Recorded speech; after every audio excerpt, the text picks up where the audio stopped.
Bismillahirrahmanirrahim. Assalamualaikum warahmatullahi taala wabarakatuh. Alhamdulillahi rabbil alamin. Wa sallallahu ala sayyidina Muhammad wa ala alihi wa sahbihi tayyibin at-tahirin. Allahumma 'allimna ma jahilna wa dhakkirna ma nasina wa zidna 'ilma wa na'udzu bika min hali ahli an-nar wa la hawla wa la quwwata illa billahil 'aliyyil 'azim. Udzakkirukum wa udzakkiru nafsi bi ikhlasi niyyati lillahi ta'ala. Alhamdulillah, sidang penonton yang dirahmati oleh Allah Subhanahu wa taala, bertemu kembali kita pada siri yang ketiga pada minggu ini, pada bulan ini. Kita bersama-sama mengupas dan membahaskan, membincangkan sebuah kitab Mukhtasar Syu'abil Iman.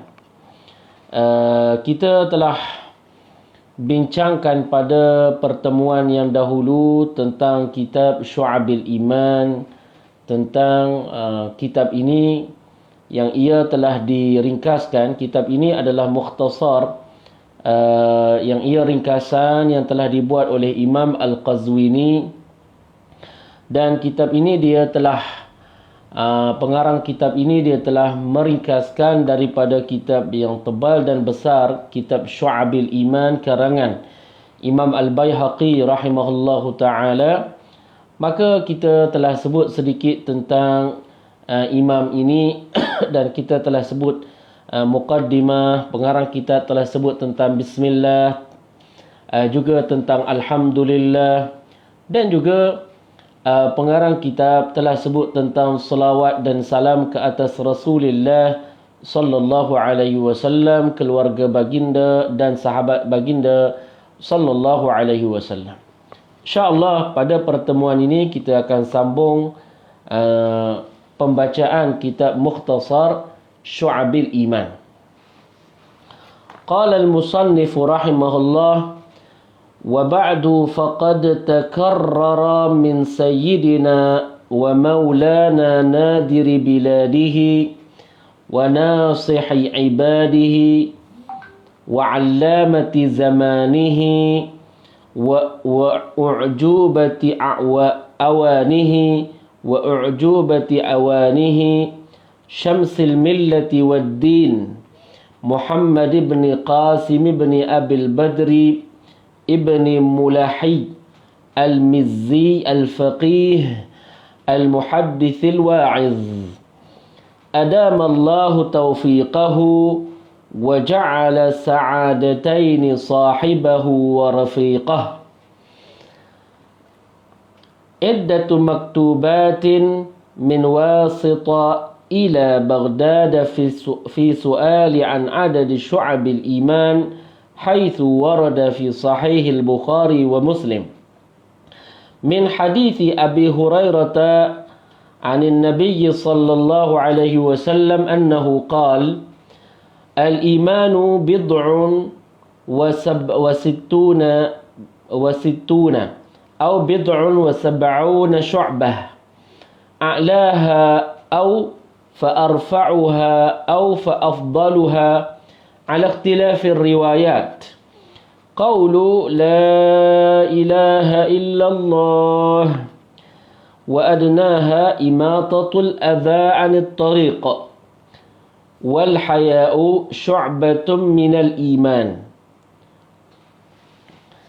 Maka hadis ini, hadis yang pertama disebut oleh pengarang kitab, oleh Imam Al-Qazwini, Imam Al-Qazwini Asy-Syafi'i.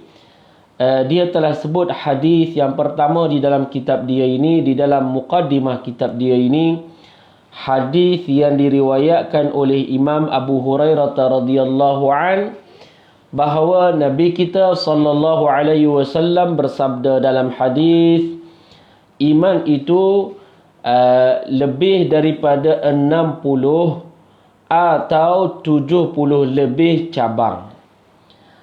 Yang paling tinggi, atau dalam riwayat yang lain yang paling yang paling di atas, atau dalam riwayat yang lain yang paling afdal, berdasarkan perbezaan riwayat yang ada di dalam hadis ini. Seafdal-afdalnya ialah perkataan atau ucapan la ilaha illallah, dan sekurang-kurangnya imatatul adza anit tariq, yakni buang perkara yang menyakitkan daripada jalan, yang mengganggu daripada jalan.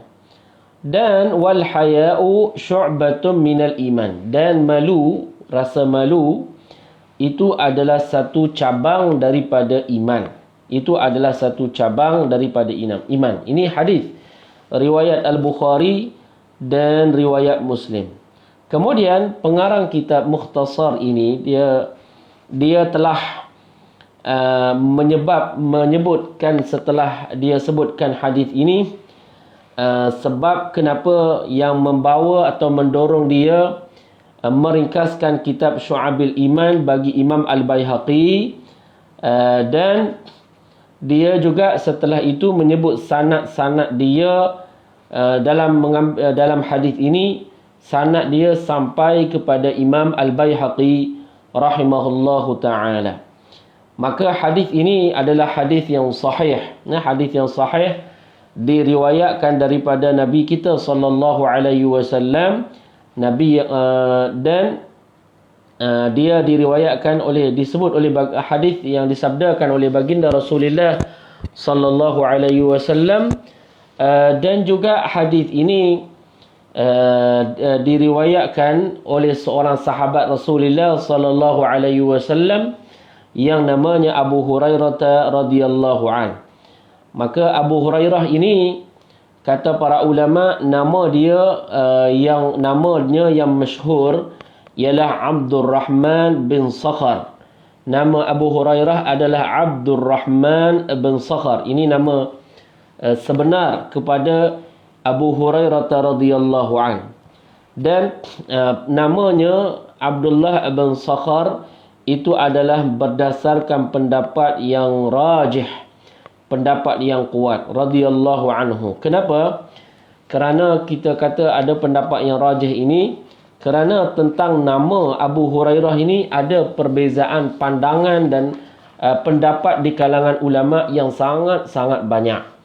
Tetapi dalam banyak-banyak pendapat tersebut, pendapat yang paling asah, paling tepat, iaitulah namanya Abdurrahman bin Sakhar. Dan ada pendapat yang kurang daripada itu. Ada pendapat yang kata nama dia adalah Abdullah, bukan Abdurrahman, Abdullah bin Sakhar. Tetapi di sana ada perbezaan yang banyak di kalangan ulama tentang dia. Sebab itulah Abu Hurairah ini dikenali senang dikenali dengan kunyah. Kunyah tu yang ada abu, dekat depan tu kan. Ini sistem nama yang ada pada orang Arab.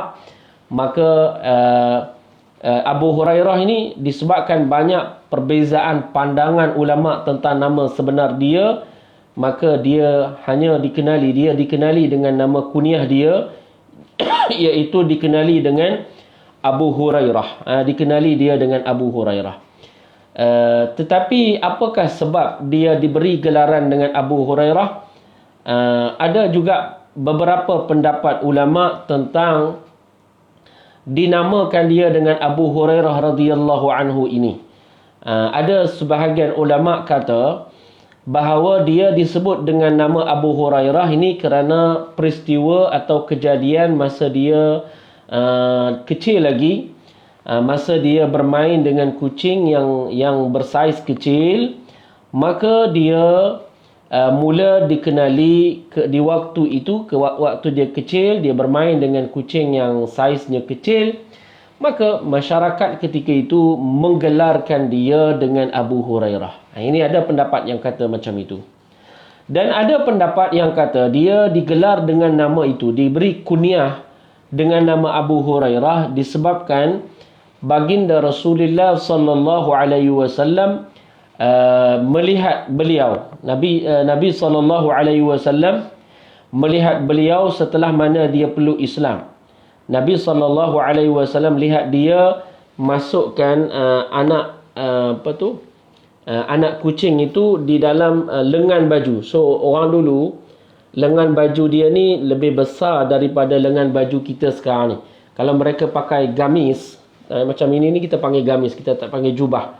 Jubah tu yang dipakai oleh imam hari Jumaat itu dipanggil jubah lah. Yang dia pakai kamis macam ini, baju macam ini. Kemudian dia datangkan satu lagi yang dia terbuka daripada atas sampai bawah. Tu yang orang panggil jubah, itulah. Itu yang orang Arab sebut jubah itu. Yang ini disebut sebagai kamis, atau orang Melayu kita dulu dia sebut gamis. Jadi dulu-dulu lengan baju gamis ini dia besar. So kalau letak anak kucing muat. Jadi Abu Hurairah radhiyallahu an pernah satu kali Nabi kita sallallahu alaihi wasallam lihat Abu Hurairah radhiyallahu an, dia masukkan dalam lengan baju dia ni seekor kucing yang sangat kecil, saiznya kecil. Maka lihat dia tu sangat suka kepada kucing, buat baik kepada kucing. Maka Nabi SAW menggelarkan dia dengan nama Abu Hurairah radhiyallahu an, sehinggalah sahabat pun panggil dia dengan nama ini. Hinggalah dikenali dia dengan nama Abu Hurairah. Dikenali dia dengan nama Abu Hurairah. Sayyiduna Abu Hurairah radhiyallahu anhu ini dia telah peluk Islam pada tahun ke-7 Hijriah. Ini pada tahun berlakunya satu peristiwa yang disebut dengan nama Khaybar. Dia peluk Islam pada tahun berlakunya peperangan Khaybar. Dia datang daripada kabilah dia yang namanya Dawus. Kepada Nabi SAW, dan dia jumpa Nabi SAW di tempatnya namanya Khaybar, dan dia telah peluk Islam dengan tangan baginda Rasulullah, SAW pada tahun Khaybar, pada tahun berlaku peperangan Khaybar tersebut. Dan dalam lipatan sejarah, peristiwa ini berlaku pada tahun 9 Hijriah. Berlaku pada 9 Hijriah, berarti Rasulullah ketika ini sudah berada di Madinatul Munawwarah. Maknanya kita tahu juga daripada sini Islamnya Abu Hurairah ni juga terkebelakang daripada berbanding dengan sahabat-sahabat yang lain. Bukanlah Abu Hurairah ni di antara orang yang terawal memeluk Islam, tidak. Dia ini agak terbelakang daripada sahabat-sahabat yang lain dari sudut memeluk Islam. Dan setelah dia peluk Islam, Abu Hurairah terus dia bersama dengan Nabi SAW daripada Khaybar hinggalah ke Madinatul Munawwarah, dan dia kekal duduk dengan Nabi, mulazamah dengan Nabi, senantiasa berlazim diri dia sentiasa bersama-sama dengan Nabi sallallahu alaihi wasallam. Sama ada kalau Nabi bermusafir, dia bermusafir dengan Nabi sallallahu alaihi wasallam. Kalau Nabi tak bermusafir, maka dia tak bermusafir dengan Nabi sallallahu alaihi wasallam. Boleh dikatakan dia tak berpisah pun. Dia hampir tak berpisah dengan baginda Rasulullah sallallahu alaihi wasallam. Kenapa begitu? Kenapa Abu Hurairah sampai dia tidak nak berpisah dengan baginda Rasulullah sallallahu alaihi wasallam? Kerana reasonnya kerana terlalu bersangatan hatinya itu bergantung kepada cintakan ilmu. Dia sudah sampai satu tahap sangat cintakan ilmu. Tak kisah di waktu malam atau di waktu siang, dia nak bersama dengan Rasulullah sallallahu alaihi wasallam. Hanya sahaja dia berpisah dengan Nabi ketika waktu tidur sahaja. Celik tidur cari Rasulullah. Hanyalah waktu tidur sahaja dia berpisah dengan baginda Rasulullah sallallahu alaihi wasallam. Dengan waktu tidur, maka dia tak bersama dengan Rasulullah sallallahu alaihi wasallam. Maka dia tak kisah di waktu malam ataupun di waktu siang, dia tidak akan berpisah dengan Nabi baginda Rasulullah sallallahu alaihi wasallam. Sebab itu kita jangan pelik. Abu Hurairah ini hanya bersama dengan Rasulullah sallallahu alaihi wasallam 3 tahun je. Dia sempat dengan Nabi hanya dalam tempoh 3 tahun. Satu waktu yang tak lama sebenarnya. Kalau orang nak mengaji dekat pondok, waktu yang tak lama sebenarnya. Berbanding kalau kita nak kiaskan kepada sahabat-sahabat yang terawal peluk Islam di kalangan Muhajirin dan Al-Ansar, mereka itu lebih lama jumlah waktu dan tempoh mereka bersama dengan baginda Rasulullah sallallahu alaihi wasallam. Tapi Abu Hurairah ini dalam tempoh yang begitu singkat, tapi disebabkan dia senantiasa bersama dengan Nabi kita sallallahu alaihi wasallam, tengok apakah yang telah dia berjaya hasilkan sepanjang tempoh yang hanya 3 tahun sahaja. Sepanjang tempoh 3 tahun bersama dengan Rasulullah sallallahu alaihi wasallam, beliau telah memperolehi ilmu yang sangat luas daripada baginda Rasulullah sallallahu alaihi wasallam. Bahkan Abu Hurairah ni adalah orang yang paling banyak meriwayatkan hadis daripada Rasulullah sallallahu alaihi wasallam berbanding dengan sahabat-sahabat yang lain yang mereka lebih lama memeluk Islam sebelum daripada Abu Hurairah radhiyallahu anhu. Jadi ada pendapat ulama mengatakan ada 5 atau 6 daripada 6 periwayat hadis Rasulullah sallallahu alaihi wasallam. Mereka ini 5 atau 6 ini, mereka ini dikira sebagai orang yang paling banyak meriwayatkan hadis daripada Rasulullah sallallahu alaihi wasallam. Jadi ulama menghitungkan ada 6 atau 5 orang yang sahabat yang paling banyak meriwayatkan hadis daripada Rasulullah sallallahu alaihi wasallam. Dalam kalangan 5 atau 6 orang yang paling banyak meriwayatkan hadis Rasulullah, Abu Hurairah adalah orang yang paling banyak meriwayatkan hadis Rasulullah sallallahu alaihi wasallam. Dan orang yang meriwayatkan lebih daripada 1000 hadis. Mereka ini yang kita sebut 6 orang ni atau 5 orang ni, mereka ini hafal hadis. Mereka riwayatkan lebih daripada 1000 hadis daripada Rasulullah sallallahu alaihi wasallam. Maka orang yang paling banyak meriwayatkan hadis di kalangan yang banyak meriwayatkan hadis itu adalah Abu Hurairah radhiyallahu anhu. Ibu Hurairah ni adalah yang paling banyak sekali daripada kalangan 5 orang dan 6 orang yang paling banyak meriwayatkan hadis daripada Rasulullah sallallahu alaihi wasallam. Dan Abu Hurairah ini dalam rekod ulama-ulama merekodkan bahawa dia telah meriwayatkan hadis sebanyak 5374 hadis daripada Rasulullah sallallahu alaihi wasallam. Maka dalam jumlah yang telah saya sebutkan tadi, dalam jumlah 5374 hadis Rasulullah sallallahu alaihi wasallam, maka Abu Hurairah radhiyallahu an ada hadis yang daripada jumlah tadi 5374 hadis yang dia riwayat daripada Rasulullah, ada sebanyak 800 hadis kamu dapati ianya ada di dalam Sahih Al-Bukhari dan ada di dalam Sahih Muslim. So ada hadis yang sebanyak 800 ini, kamu boleh jumpa hadis ini di dalam Sahih Al-Bukhari dan dalam Sahih Muslim. Jadi kalau kita nak tengok apakah sebab kenapa Abu Hurairah ini dia jadi orang yang paling banyak meriwayatkan hadis daripada Rasulullah, sedangkan tempoh bersama dengan Rasulullah itu hanyalah 3 tahun sahaja, sebab dia adalah kerana dia senantiasa mulazamah dengan Nabi SAW. Dia tak tinggalkan Nabi. Kita sebut kan, tidur je dia tak bersama dengan Nabi. Kata bangun daripada tidur, dia cari Rasulullah SAW bersama dengan Nabi di waktu siang dan di waktu malam, melainkan waktu tidur dia tak bersama dengan Nabi kita sallallahu alaihi wasallam.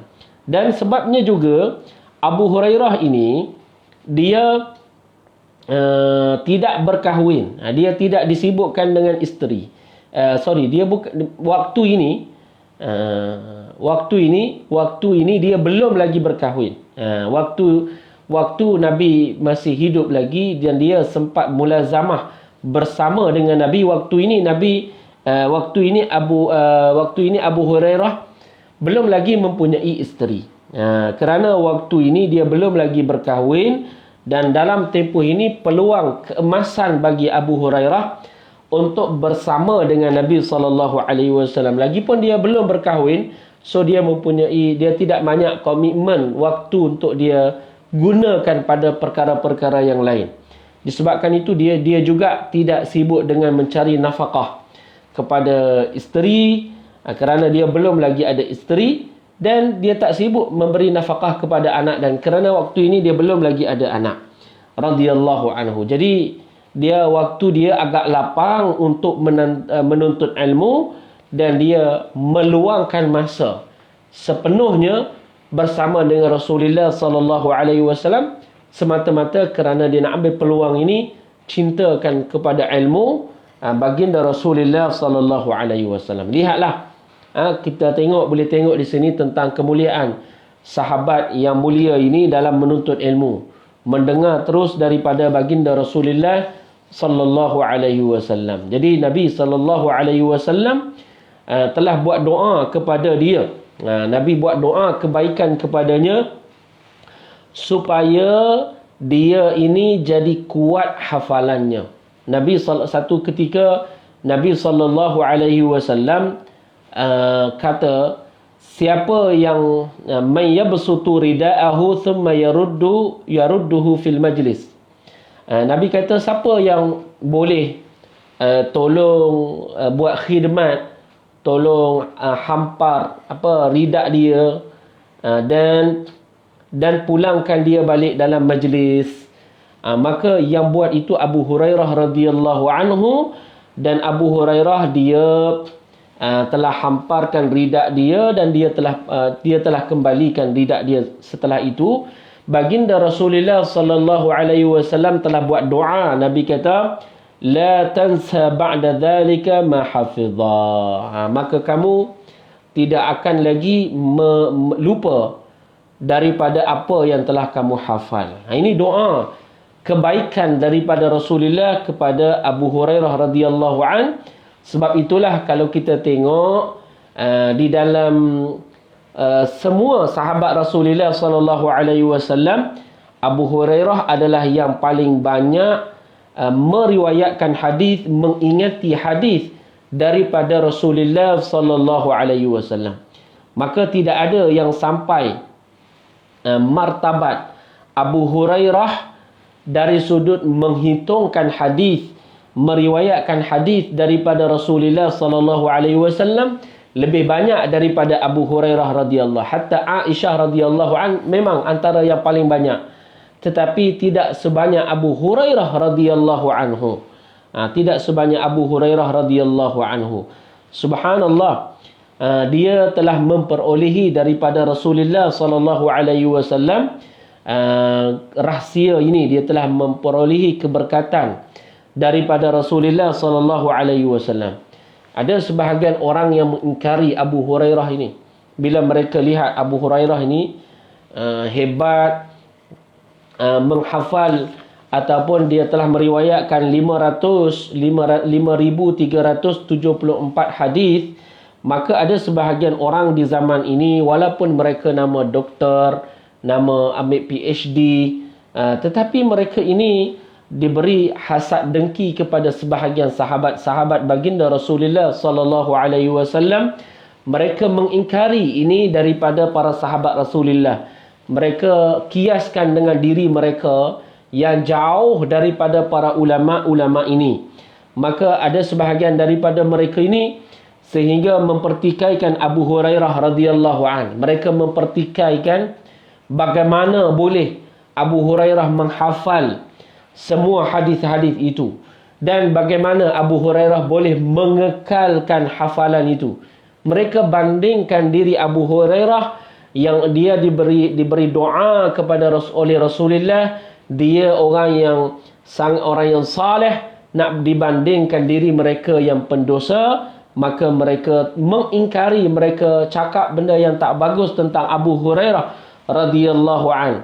Maka sebahagian daripada golongan di akhir zaman ini mencela ulama-ulama dahulu. Ini tanda-tanda akhir zaman, kerana la'nul akhiru awwalahum. Ada golongan-golongan yang di zaman ini, di mutaakhir ini, Nabi mengkhabarkan akan datang satu kelompok yang mana mereka ini mencela ulama-ulama sebelum mereka. Maka hari ini keluar dalam Facebook, orang yang belajar sedikit je, kenal alif ba ta, tak kenal, tak tahu baca hadis Rasulullah dengan betul pun, tak pandai pun tentang kitab-kitab ulama, mula memberi pandangan-pandangan yang sirung, yang menyeleweng, yang jauh daripada pandangan ulama ahli sunnati wal jamaah. Maka apabila kita sebut tentang pendapat Imam Asy-Syafi'i, maka dia rasa tak takjub dengan kata-kata Imam Syafi'i, tak suka dengan kata-kata Imam Syafi'i. Kamu cakap ini pendapat SPI ke?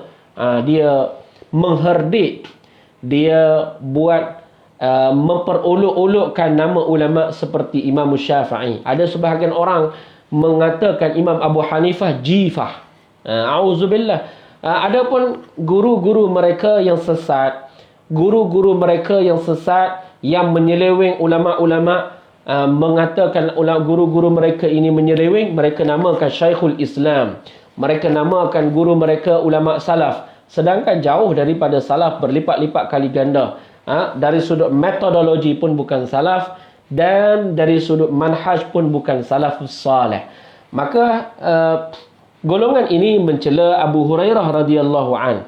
Sebenarnya kalau kita melihat dengan pandangan ilmiah dan kita lihat dengan pandangan yang halus, pengingkaran mereka terhadap Abu Hurairah ini tidak didasarkan kepada dalil syarak, tidak didasarkan kepada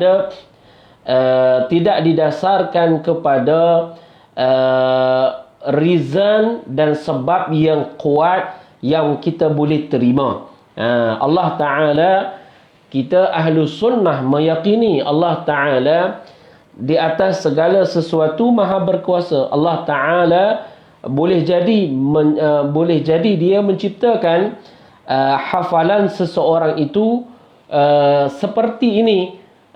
Allah Ta'ala kurniakan kepada sebahagian manusia sebagaimana dan tidak kurniakan seperti itu kepada sebahagian yang lain. Banyak ibadah orang dulu buat, Allah kurniakan kepada mereka, tidak diberikan kepada sebahagian orang di zaman ini. Imam Asy-Syafi'i radhiyallahu anhu diriwayatkan hatta oleh Az-Zahabi, dan dia telah sabitkan bahawa Imam Syafi'i dia dapat khatamkan Al-Quran dengan 60 kali di bulan Ramadan. Dalam tempoh 30 hari dia boleh khatamkan Al-Quran 60 waktu. Dia khatamkan Al-Quran 60 kali Al-Quran. So ada sebahagian orang-orang yang baru ini, dia baru kenal PhD, dia baru kenal bidang penulisan, dia tolak ulama-ulama yang berjilid-jilid kitab mereka ini. Yang ulama-ulama itu tinggi ilmu mereka, yang jauh di antara mereka dengan ulama tersebut bagaikan langit dan bumi dari sudut nilai ilmiahnya. Mereka hanya namanya PhD, baru tu pun kalau kita tak halusi lagi dari sudut penulisan yang dia betul-betul dari berapa peratus sahaja. Banyaknya kopi, banyaknya ambil internet, banyaknya olah apa yang dah ada daripada ulama-ulama. Sedikit sahaja yang mereka cari part yang mana mereka buat betul-betul dalam PhD, itu sikit je. Sikit je, beberapa helaian kertas sahaja. Mula lidahnya panjang mencela para ulama-ulama ahli sunnati wal jamaah. ulama-ulama kita, ulama ahli sunnati wal jamaah. Maka golongan ini yang Nabi SAW sebut la'nul akhiru awwalaha. Datang golongan-golongan yang mencela umat ulama-ulama yang terdahulu. Dan golongan yang seperti ini wujud di kalangan, masuk dalam internet, masuk di sini, masuk di sebahagian daripada masjid dan sebagainya.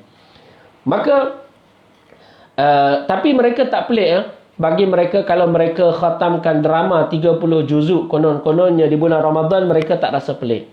Kalau mereka khatamkan satu hari 15 video yang tempoh durasi dia itu 1 jam setengah, satu video, satu filem, mereka tak rasa pelik. Tapi mereka pelik dengan ulama. Allah berkatkan waktunya, dipanjangkan waktunya, walaupun waktu 24 jam, tapi kerana ada karamah, kerana mereka ini Allah berkatkan waktunya, maka waktu itu dimanfaatkan dengan ibadah dengan baik dan banyak dan barakah pada waktu. Artinya waktu yang sedikit boleh buat perkara yang banyak.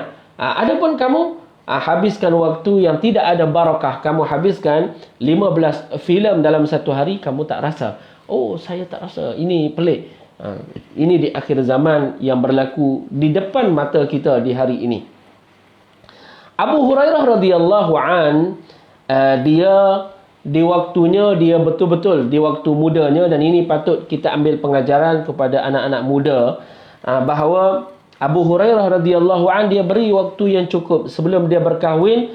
Dia betul-betul fokus dengan ilmu bersama dengan baginda Rasulullah sallallahu alaihi wasallam, dan betul-betul dia luangkan masanya dengan ilmu. Dan Abu Hurairah radhiyallahu an, dengan berkat doa dan rahsia daripada Rasulullah sallallahu alaihi wasallam, maka dia dapat hafal apa yang kita tahu dia hafal paling banyak sekali dari kalangan sahabat Rasulullah sallallahu alaihi wasallam. Mereka yang mencela Abu Hurairah ini, yang bercakap dengan perkataan yang tidak baik tentang Abu Hurairah radhiyallahu an, mereka mengherdik dan memperolokkan sahabat Nabi Abu Hurairah radhiyallahu an, maka mereka tidak mempunyai sandaran dalil.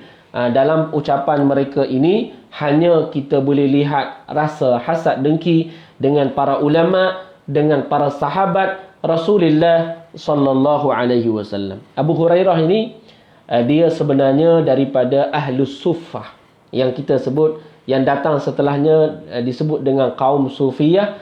Mereka ni Ahlus Suffah di zaman Rasulullah ini, mereka sangat miskin, sangat fakir. Dan Abu Hurairah ini dia tak mendapati rumah, tak ada rumah, kita sebut dengan homeless, orang yang tak ada rumah. Allahu Akbar. Dia tak memiliki bagi diri mereka. Ahlus Suffah ni masing-masing daripada mereka ni tidak ada rumah. Biasanya di Masjid An-Nabawi, hujung Masjid Nabawi di zaman Rasulullah, mereka ni ditempatkan Ahlus Suffah di situ. Tak ada rumah. Mereka di situ dijaga oleh para sahabat Nabi. Nabi dan sahabat Nabi bagi makanan, minuman kepada mereka fakir miskin. Kadang mereka ni datang daripada jauh. Mereka tinggal di situ, mereka dibantu, mereka buat kerja, macam-macam mereka buat kerja. Mereka ni disebut dengan Ahlus Suffah, dan mereka ini sangat zuhud. Hidup mereka ini ambil apa yang cukup daripada dunia. Mereka sebenarnya sangat sukar nak dapatkan makanan untuk diri mereka. Itu sangat sukar. Sehingga kalau kita tengok sejarah Ahlus Suffah ini yang disebut oleh para ulama, cerita tentang lapar dia tu, kita tak boleh bayang kepada fakir miskin yang ada pada hari ini. Hari ini fakir miskin yang ada pada hari ini banyak keadaan lebih kaya daripada orang kaya di zaman dahulu. Betul. Kalau kita tengok orang fakir di zaman ini, dia lebih kaya daripada orang dulu. Orang dulu kalau dia kaya pun, dia nak dapat udara yang sejuk, dia nak dapat udara yang sejuk dalam istana, sukar juga. Sukar. Mereka buat macam-macam untuk dapatkan udara yang sejuk. Hari ini orang miskin bangun daripada tidur, tekan switch, buka aircon, maka dia dapat udara yang sejuk. Kan? Orang dulu kalau mereka nak dapatkan air yang sejuk, hatta orang itu dia raja sekalipun, sukar. Mereka kalau kita tengok di dalam sejarah dulu, mereka dia panggil jarrah. Jarrah itu satu tempayan temika besar yang dia diperbuat daripada kulit binatang. So dia buat pintu, dia duduk dalam kulit ni, dia jadi sejuk. So bila dia nak minum, dia buka dalam keadaan berdiri macam tu. So baru dapat air sejuk. Hari ni orang buka peti je, kemudian dapat air sejuk. Tak lama pun dapat air sejuk. Orang miskin di hari ini banyak nikmat yang dia dapat. Jadi nikmat-nikmat yang ada pada orang yang ada di sekarang ini, orang yang ada sekarang ini di kalangan fuqara, banyak nikmat yang mereka rasa itu lebih daripada nikmat orang kaya dulu. Hatta kalau Qarun tahu duit yang ada di dalam ATM yang ada pada sebahagian orang di zaman ini yang kaya, nescaya dia tidak nak tunjukkan lagi kunci-kuncinya yang banyak tersebut. Hari ini kalau sekiranya orang-orang dulu yang kuat dalam memandu kenderaan yang mewah, seperti unta, seperti kuda yang laju, hari ini kalau mereka tengok kereta-kereta Ferrari dan sebagainya hari ini, mungkin mereka takkan lagi tunjuk kuda mereka yang laju. Jadi sebahagian nikmat yang dirasai oleh sebahagian manusia di hari ini, banyaknya tidak ada pada orang yang sebelumnya. Hatta nikmat orang yang fakir di zaman ini dan juga di orang miskin di zaman ini tak dirasai oleh orang-orang kaya di zaman dahulu. Subhanallah. Maka Ahlu Sufah ini yang kita cerita ini, seorang daripada mereka ini sukar sangat-sangat untuk dapatkan makanan. Dan Abu Hurairah ni termasuk di kalangan Ahlu Sufah dia. Dia termasuk dalam kalangan Ahlu Sufah. Dan di zaman Nabi, Ahlu Sufah ni ada perbezaan ulama menyebut tentang bilangan mereka. Jadi ada ulama kata bilangan mereka ialah 100 orang. Bahkan ada kata lebih daripada itu. Lebih daripada itu. Jumlah, maknanya 100 lebih jumlah Ahlu Sufah di zaman tersebut. Dan mereka ini Nabi SAW sendiri beri makan kepada mereka. Abu Hurairah radhiyallahu an, dia termasuk di antara Ahlu Sufah. Dan Nabi sallallahu alaihi wasallam banyak membantu mereka ini supaya mereka dapatkan makanan. Begitu juga para sahabat Nabi sallallahu alaihi wasallam. Abu Hurairah ni pernah dia kata cerita tentang laparnya Nabi. Para sahabat Rasulullah ni dahsyat. Kalau kita lihat dalam hadis Rasulullah sallallahu alaihi wasallam, sehingga Abu Hurairah dia kata saya pernah saya bertongkat pegang saya punya limpa ni di atas lantai. Saya letakkan limpa saya di atas lantai supaya saya tak rasa lapar. Ini kenapa dia buat macam itu? Kerana terlalu lapar sehingga dia ikat dia punya limpa tadi di lantai, dan supaya dengan cara macam itu dia boleh tahan daripada lapar. Kenapa? Supaya dia boleh tahan daripada lapar. Kadang-kadang dia ikat batu pada perut dia. Sebahagian sahabat dia tunjuk kepada Rasulullah, perut dia itu dia ikat batu. Dan Nabi tunjukkan perut baginda Rasulullah sallallahu alaihi wasallam ada padanya 2 batu. Kalau sahabat ini lapar, dia ikat 1 batu. Rasulullah sallallahu alaihi wasallam sendiri ikat 2 batu pada perut baginda Rasulullah sallallahu alaihi wasallam. Dan kadang-kadang Abu Hurairah ni sampai dia pingsan, kerana lapar ni sampai pingsan Abu Hurairah radhiyallahu an. Dan ada orang ingatkan dia jatuh gila, ada orang ingatkan dia sawan pada ketika itu, sehingga ada sebahagian orang di kalangan mereka yang lihat Abu Hurairah ini, mereka letakkan kaki kat leher Abu Hurairah supaya Abu Hurairah tak sakitkan dirinya dan dia tak sakitkan orang lain. Maka Abu Hurairah dia kata kepada mereka, dia kata, apa yang terjadi kepada saya ini bukan sebabnya saya ini jadi gila, tak. Bukan saya ni jadi sawan, tak. Itu tidak lain dan tidak bukan kerana saya terlalu lapar. Subhanallah. Kalau kita lihat kepada kehidupan para sahabat Nabi ini, kezuhudan para sahabat baginda Rasulullah sallallahu alaihi wasallam, hal keadaan mereka ini, maka kita boleh ambil pengajaran daripada kehidupan mereka ini. Kemudian dalam hadis ini cerita tentang Abu Hurairah radhiyallahu anhu.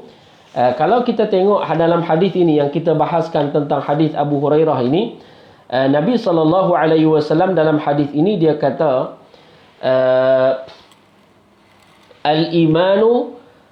al-imanu dalam hadis ini, periwayat hadis ini ialah Abu Hurairah. Nabi bersabda dalam hadis, al-imanu bid'un wa sittuna au bid'un wa sab'una syu'batan. Iman itu ada 60 lebih atau 70 lebih cabang. 70 lebih cabang. Bid'un dalam hadis ini maknanya cabang. Maknanya adalah cabang. So kadang-kadang bid'un dalam hadis ini rujuk kepada bilangan 3 ke 9. Bid'un. So 60 lebih itu maknanya sama ada 63, 64, 65, 66, 67, 68, 69. So bilangan 3 sampai 9 disebut dalam bahasa Arab dengan bid'un. Bid'un. So Abu Hurairah dia riwayatkan hadis ini bahawa Nabi bersabda, iman itu bid'un, lebih daripada 60 cabang atau 70 cabang. 70 cabang. Cuma kenapa atau di sini? Ini rujuk kepada syak yang berlaku pada periwayat hadis. Bukan Nabi SAW bersabda iman itu 60 lebih atau 70 lebih. Tak, berlaku atau di sini, syak di sini berlaku dia sebabnya ialah daripada perawi. Perawi hadis tersebut dia syak. Adakah Nabi ketika itu dia sebut 60 cabang ataupun 70 cabang? Jadi syak ini dikekalkan pada hadis Rasulullah sallallahu alaihi wasallam supaya orang tahu bahawa riwayat ini berlaku syak padanya perawi.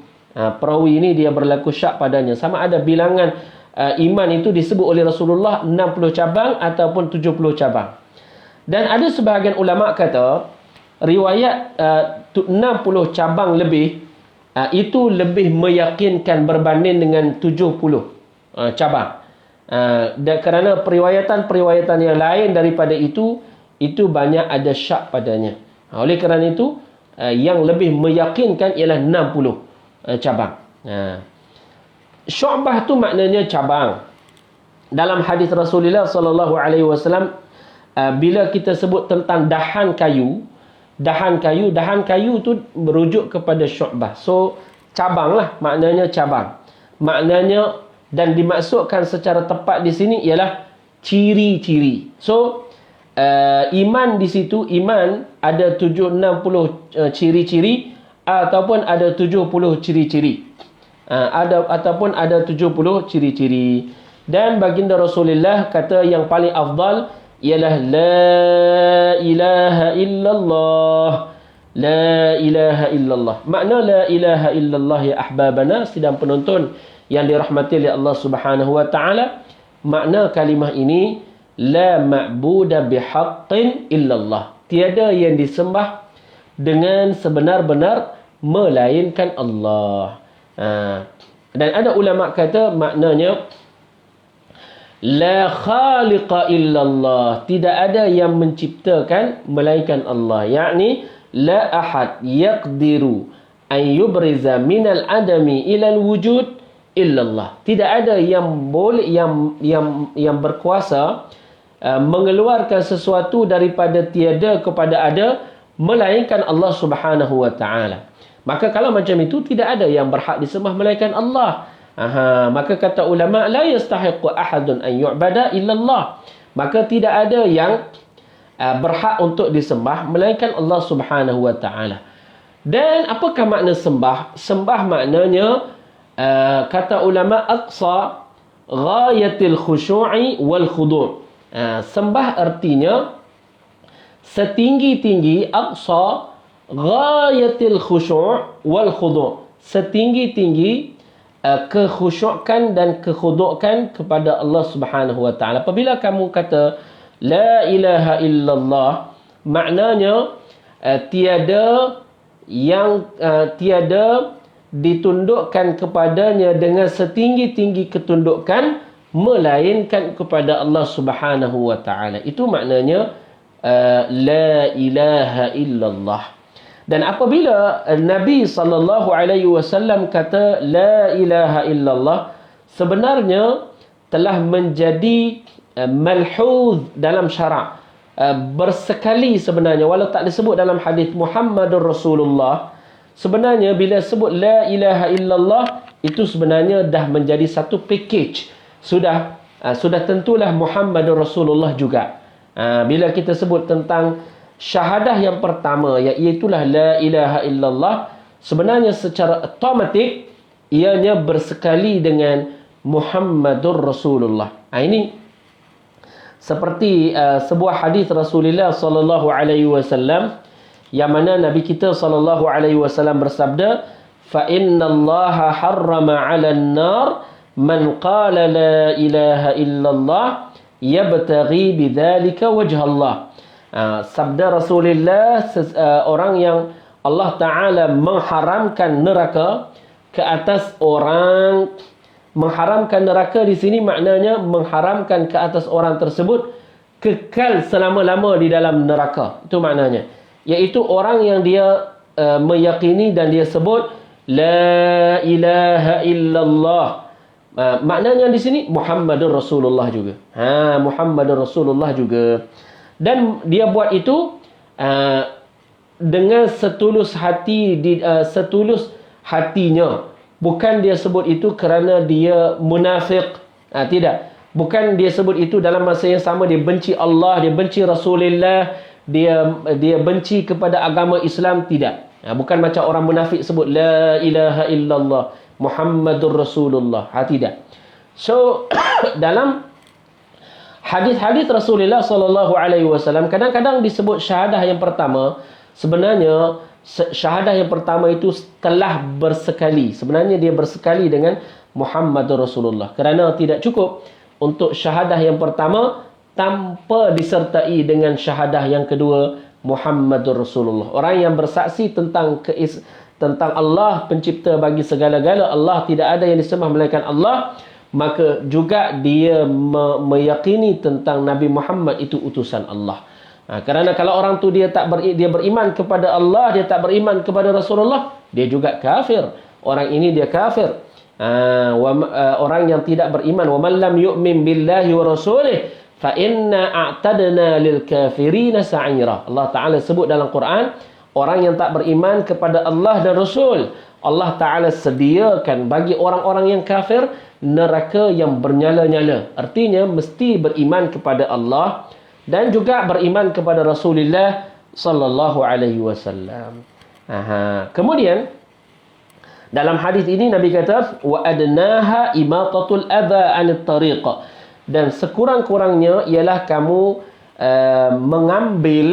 kamu membuang perkara yang menyakitkan daripada jalan, dan itu sedekah. Kalau seseorang tu dia ada niat yang ikhlas, maka dia hilangkan sesuatu yang memudaratkan orang lain di jalan, sampah, benda yang memudaratkan kenderaan yang lain, pejalan kaki, orang yang naik kenderaan, maka benda yang boleh menghalang mereka, menyakitkan mereka, menyebabkan mereka kemalangan, maka itu ada padanya pahala. Dengan niat yang ikhlas kamu buat itu, dapat pahala. Wal haya'u syu'batun minal iman, dan kata Rasulullah, malu tu adalah sebahagian daripada iman. Dia satu cabang daripada iman. Di sini malu, tuan-tuan, sebelum kita tamatkan kita punya perbahasan kita di pagi ini, malu ni ada dua kata ulama. Malu, ada malu ia panggil al-haya'ul mamduh, ada al-haya'u madmum. Ada haya, ada malu yang dia dipuji oleh syarak, ada malu yang dikeji oleh syarak. Maka kalau malu tu dia dicetuskan malu untuk melakukan kebaikan. Kalau malu tu membawa dia sehingga dia tak buat dosa. dia tak buat perkara keji, maka malu tu dipuji. Dia tak buat zina kerana dia ada rasa malu. Dia tidak buat perkara dosa ini kerana dia ada rasa malu. Ini malu yang dipuji. Tapi kalau malu daripada memperkatakan perkara yang benar, maka malu itu tidak dipuji di sisi syarak. Kalau orang itu dia mesti bercakap dengan perkara yang benar, walaupun di televisyen, walaupun di radio, walaupun di khalayak ramai, walaupun dia di pejabat mufti, maka malu daripada menuturkan kebenaran, maka itu malu yang tidak dipuji oleh syarak. Maka malu ni ada dua. Malu yang ia dipuji oleh syarak, malu yang dikeji oleh syarak. Maka kita kena didik diri kita pilih malu yang dipuji oleh syarak, iaitu malu kita menyebabkan kita tak jatuh di dalam perkara yang haram. Maka bukan maknanya malu untuk azan, untuk buat kebaikan, kita tak malu padanya. Untuk azan, untuk seorang itu dia mengajar ilmu, kalau dia ada ilmu maka dia sampaikan ilmu, maka itu tidak perlu malu padanya. Maka sampai di sini perbahasan kita, alhamdulillah, pada hari ini tentang hadis iman 60 ataupun 70 cabang ini. InsyaAllah pada pertemuan yang akan datang kita akan lanjutkan perbahasan kita ini berdasarkan kitab yang telah dikarang oleh Imam Al-Qazwini, yang ia telah ringkaskan daripada kitab Imam Al-Baihaqi, kitab Syu'abil Iman. Sampai di sini bertemu kita pada pertemuan dan siri yang keempat pada masa akan datang. Aqulu qawli hadha, barakallahu fikum wa ahsanallahu ilaikum wa jazakumullahu khairan katsira. Assalamualaikum warahmatullahi wabarakatuh.